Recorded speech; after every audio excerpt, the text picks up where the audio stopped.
तर त्या अडथळ्यांची आपण प्रामुख्याने चर्चा करणार आहोत. तर ऑर्गॅझम न मिळाल्याने व्यक्तीला काय लक्षणं दिसून येतात हे आपण यापूर्वी बघितलेलं आहे. एकदा तुम्ही ते लक्षणं समजून घ्या, म्हणजे तुम्हाला त्या लक्षणांना या अडथळ्यांशी लिंक करता येईल. तुम्हाला डॉट कनेक्ट करून पूर्ण चित्र तुमच्या डोळ्यासमोर उभं राहील आणि तुम्हाला एक दृष्टिकोन मिळेल हा विषय समजून घ्यायला.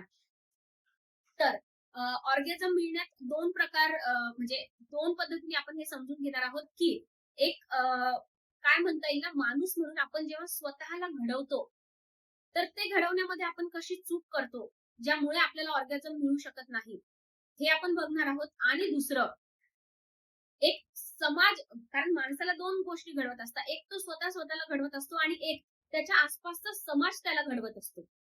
तर आपल्या समाजातही काय-काय दोष आहेत, की माणूस म्हणून आपल्याला स्वतःला घडवताना त्या ज्या सामाजिक त्या ज्या गोष्टी आहेत, त्या कशा माणसाला अडथळा येतात, अडथळा आणतात आणि मग त्याद्वारे त्याला त्याच्या आयुष्यात अडथळे येतात, समस्या येतात आणि मग खूप त्याचं आयुष्य संघर्षमय होतं आणि मग अल्टिमेटली त्याला त्याच्या आयुष्यात ऑर्गॅझम मिळू शकत नाही. म्हणजेच त्याला त्याच्या आयुष्यात पूर्णतेची भावना मिळू शकत नाही, तृप्ततेची भावना मिळू शकत नाही, समाधानाची भावना मिळू शकत नाही.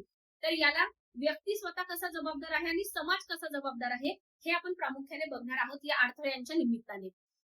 तर या व्हिडिओमध्ये आपण एक फक्त शॉर्टमध्ये इंट्रोडक्शन बघूया.